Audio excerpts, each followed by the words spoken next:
Hi, this is Dana, and on this channel I speak about Gnostic spirituality. In this video, God just like a few seconds ago told me to speak about the dead ones. I have no clue why God wants me to talk about the dead ones, and also I don't understand why He wouldn't let me know ahead of time so I can prepare a little bit some notes, because there's a lot of information that you can share about these things, and some of them are important and I might not remember the proper ones, but in any case, let's start by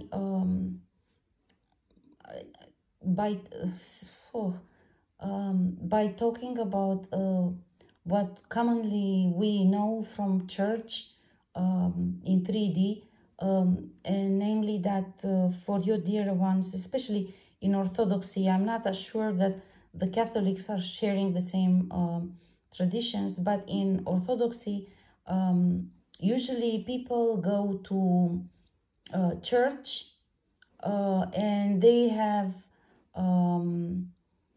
like a list of names that they give to the priest, and that's for those alive. You mentioned there the names of those for whom you ask the priest to pray. Yeah, so you ask prayers from the priest for those individuals, and you have for those alive and for the dead ones. Yeah, and it's considered some sort of help that you give them, because you pay for prayer for them. And of course we have other traditions. You light candles in the church, in special places for the dead ones, and in special places for the those alive, and you give charity. Yeah, you give charity at certain periods of times, and of course at any time that you desire. It's not just limited to those times, but those times are considered tradition and are advised by church that you give charity for them. And usually people, if you ask them, they will not know, and I didn't know for a very long time, although I did practice this, and I always given charity, and also in church, when I was going to church, I was always following the tradition for the dead ones, particularly for the those alive as well, but for the dead ones particularly, because they're not here, so they cannot help it, you know. So it's more important in my mind that you do all of the traditions and all of the good deeds for the dead ones, because they are not here, so they cannot do it for themselves. So I don't think that people know why is it so and what exactly is the meaning of it. You know, I didn't know for sure what was the meaning of it. I just knew that this is the tradition, and I figured I might as well do it, because it cannot harm.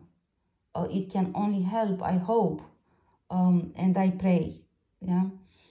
But then later on, when I started the spiritual fighting, I understood, and God showed me that literally it doesn't matter. The church insists on certain things to be done.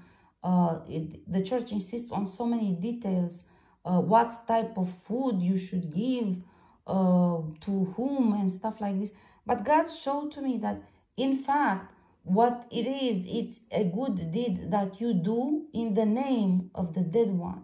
So of course the dead one will not benefit of that specific thing which you give as charity. But the charity that you do in his or her name gives God the opportunity to give divine grace, which means divine light and healing to the dead one.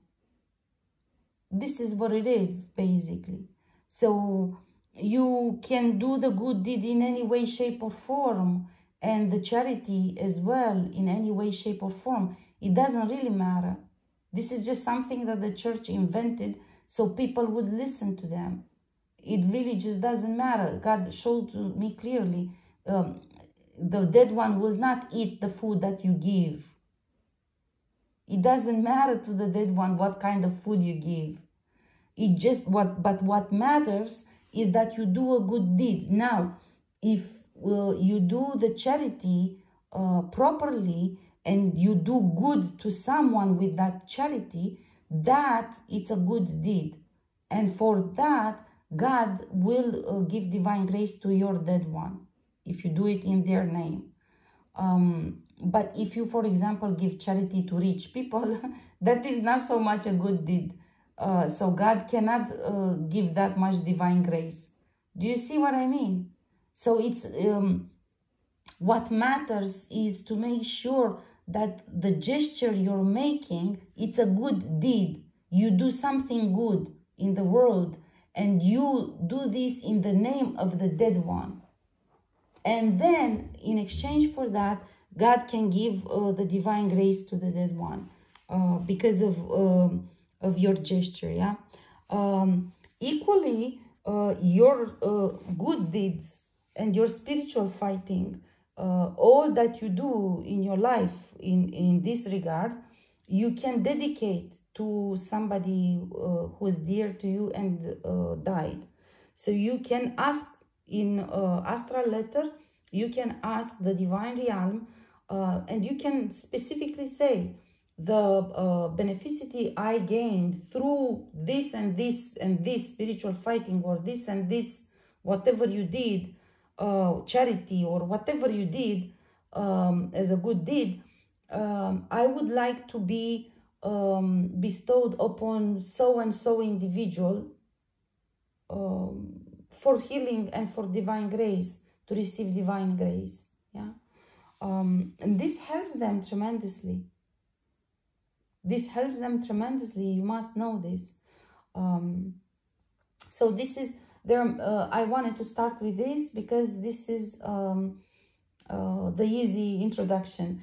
Then, unfortunately, as I started my spiritual fighting, I learned that it's not such a good thing that I always gave this list of names to the priest to pray for my dead ones, because in church there are individuals even among priests, but also among other people working in the church or being associated with the church, who do necromancy. So they use the dead ones, the spirits, literally what they do, necromancy is trapping the spirit of the dead one and using him against you. So it's not very complicated. But there are priests in church who do this. There's graveyard magic, which means that they are doing a lot of, for example, they are doing, among the practices of the graveyard magic, there are many, but one of them is, for example, related to your dead ones. They're doing rituals on the dead ones, the bodies. This is why you have all these cemeteries which have been built in recent past in the cities, because they do rituals on the remains of the dead one in order to make sure that the spirit cannot return. This is how they keep the spirit trapped to the body, but not making rituals in order to create a separation between the physical body and the spirit. This is what leads to death in reality. This is what death is. It's created on purpose. It is created on purpose. It has nothing to do with disease. It has nothing to do with disease, but this is a separate video that I will make.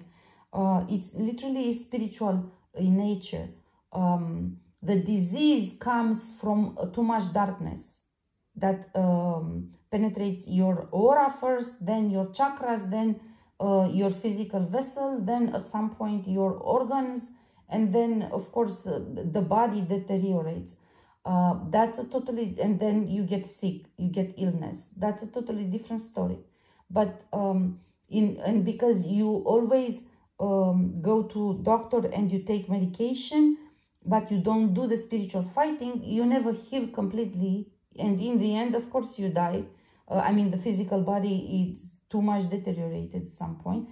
But the death itself, it's a separation of the spirit from the physical body, of a physical separation, in which basically the spirit is taken out of the body, literally, and is precluded to come and enter again into the body.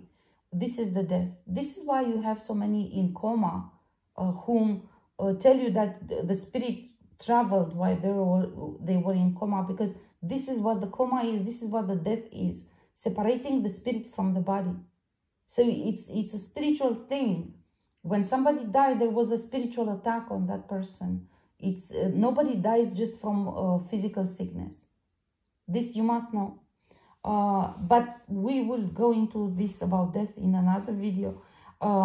So they do rituals in cemeteries on your dead ones to keep the spirit trapped, so it's binded to the physical vessel and the remains of it, but without the possibility to enter into the body.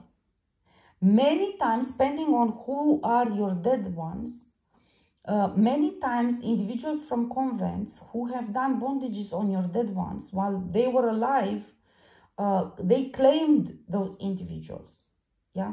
So once they die, many of them, if your dead ones have high status and high divine rights, they literally summon the spirit of your dead one and aim to become that individual, to steal their identity by taking on the spirit of your dead one. So that's sort of like a incarnation done by darkness, because they are doing it again through a lot of darkness, a lot of dark rituals, and through sorcery. So they keep, this is why they keep the spirit of the dead one binded to cemeteries and to the bodies. To be very honest, God told me for clear that the best way is to, through incineration, to burn the body of the dead one, because there's a lot of torture. First of all, when you burn the remains, then all the witchcraft they have done on the physical vessel disappears. So that's huge help to the spirit of the dead one. This is very important. This is why the church refuses to do, burial mess and things and ceremony for those who are incinerated. This is why, because when you incinerate the body of the dead one, all the darkness that was attached to the physical vessel gets free. And then it will become, how to say this, a spiritual fight between the priest who's doing the ceremony and those spirits. So they are literally afraid of doing a ceremony because of the spirits which are literally free now, because they don't have a body to be attached to anymore. Yeah, they remain attached to the remains of that body, and this is how they keep the spirit of the dead one trapped. So it's not allowed to enter the body, but it's not allowed to go home to God, because of all of these bondages and all of the dark attachments which are associated between the body and the spirit. Yeah. And many of them are created only for this purpose, only to keep them. Now, you need to know that the soul goes to God. upon death. That's for sure. But the spirit can be trapped. That's why you have the separation of consciousness, about which I spoke already in one of my videos, whereby they separate the higher self and the spirit in order to not be able to integrate with the soul and go to God together. And this is why they put all these bondages, so they keep the spirit trapped here. Now, if your dead one was in hierarchy and he was active in one of the convents, let's put it differently, the individuals from the convents, many of them, and especially those from matrix hierarchy, they negotiate the reincarnation. So they even negotiate who to be their slave in next incarnation and who to feed on. So there are many individuals from convents who can claim your dead ones, and they can literally take the spirit of your dead one into themselves, because they want to be that individual, because that individual has a high status and high divine rights. But for your dead one, this is torture, and this is being binded, being trapped, and being used. You need to understand this. So this is why I said the other day that this is so important to break generational curses, because you help your dead ones so they can break free. When you break the bondage, then you get to free the spirit of your dead one, so he can integrate with the soul and stay with God. That's tremendous help that you give them. It's extremely important. And keep in mind, you're helping someone who cannot help himself, because they are already trapped. Yeah. So this is very important. Now, if they don't have necessarily a high status or whatever, or even if they have a high status, regardless, what they do with the spirits, so they keep the spirits binded and literally sort of like an, I don't know how to say, an army of darkness, I guess, or something like this. They have a list of all these individuals, all these spirits of individuals who are dead, which they claim, yeah, for a number of reasons.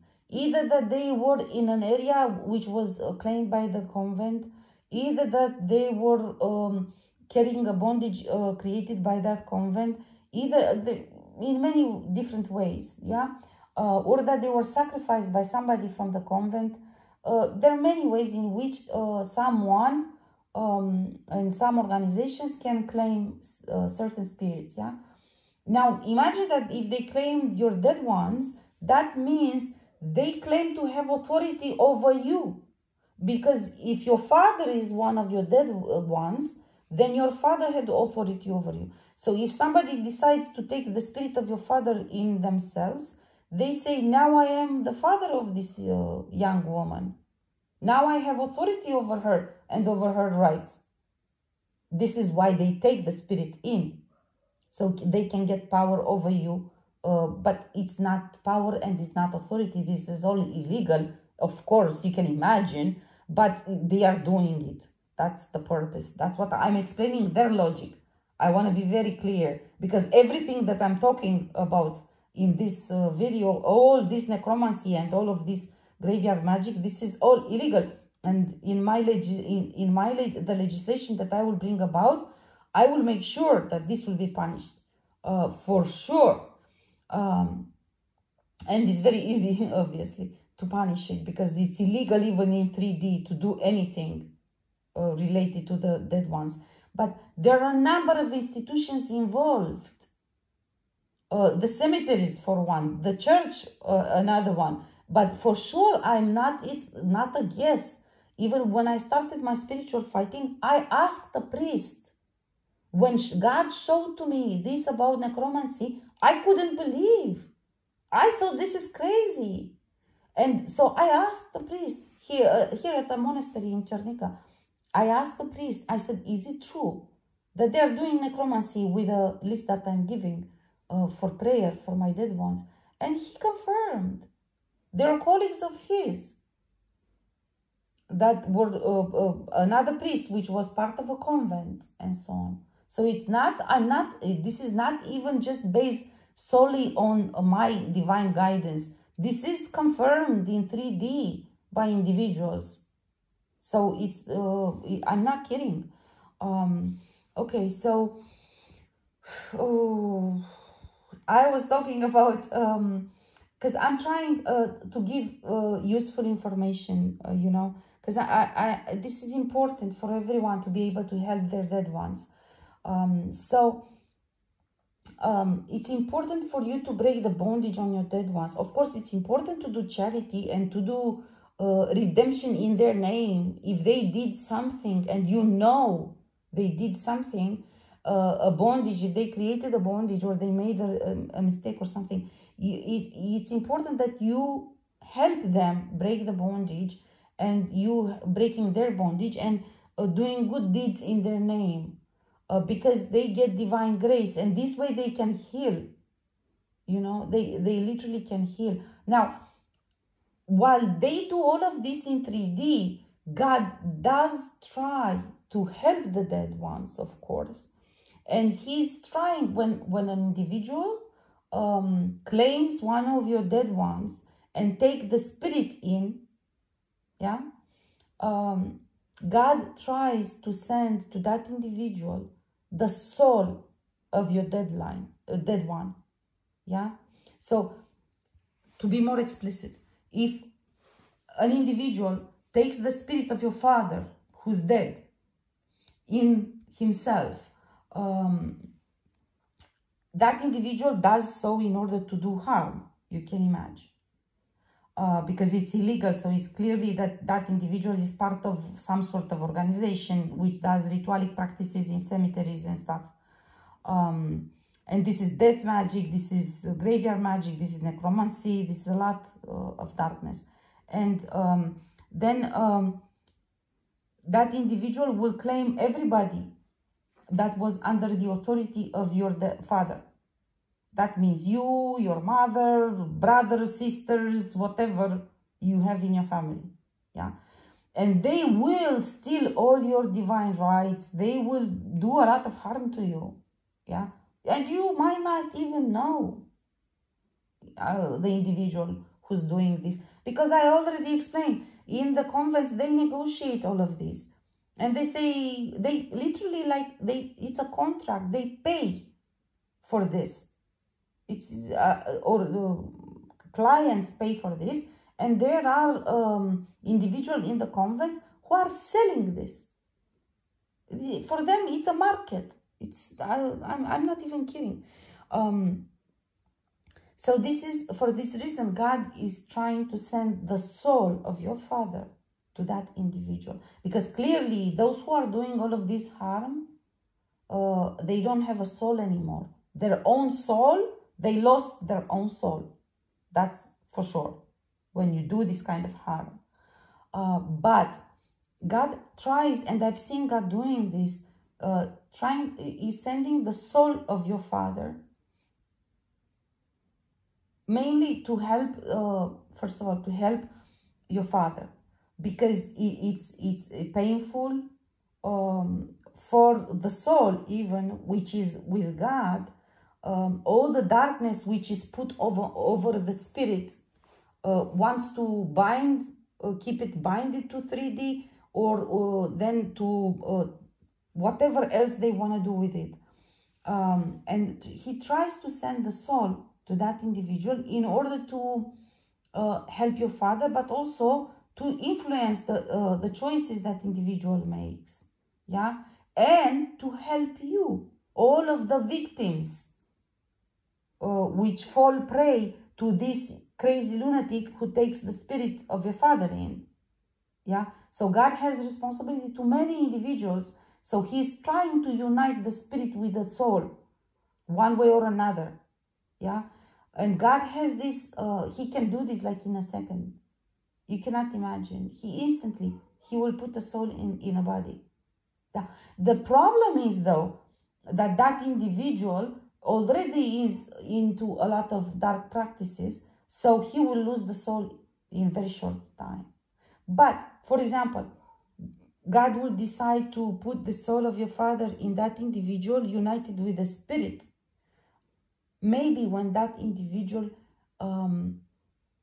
wants to harm you really bad, like wants to kill you, like wants to rape you, like wants to put you on the street, or I don't know what else. Yeah. So when it's a very dramatic situation, God will try to, because I saw him doing this, you know, and I asked God and said, why you do this? Why you give him a soul? Don't you see he's crazy enough? Why you give him a soul? And God said, God showed to me once this. Actually, he showed it to me regarding me. There was a death attack on me, extremely strong. And God showed me that he put a soul in a specific individual who had power, of course. And I asked him, why you give him a soul? Because he betrayed us so many times. Why you give him a soul? You punish him now. Don't give him a soul.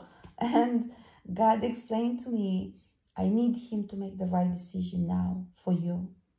Just now. Even if he will betray you tomorrow. I was more upset about the fact that he will betray, you know.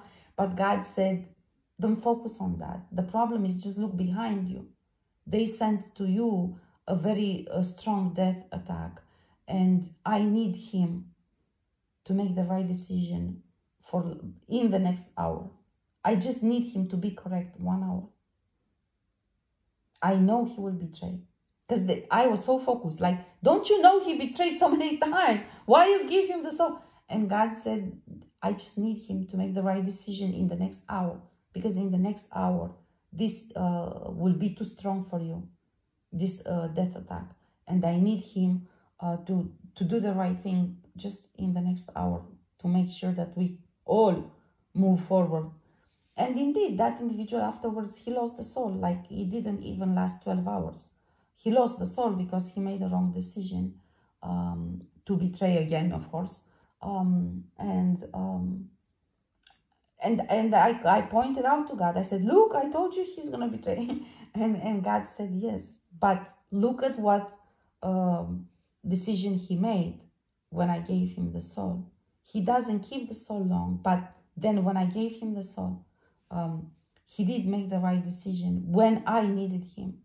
And then God explained to me, this is, I don't remember how you said, Father, that he said one way, very special way. Literally what it meant was that this is how you grow a spirit and a soul, an individual. He was preparing that individual and he was telling me, like, I gave him a soul now. He kept the soul for 1 hour. First time when I gave him a soul, he kept it 5 minutes. Then now he lasted for 1 hour.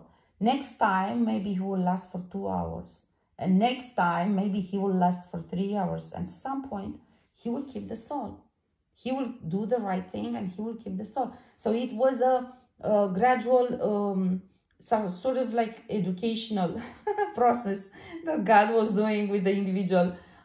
Giving a soul, knowing that he's going to make a wrong choice very soon and he's going to lose it. But he said, but he will remember how it felt.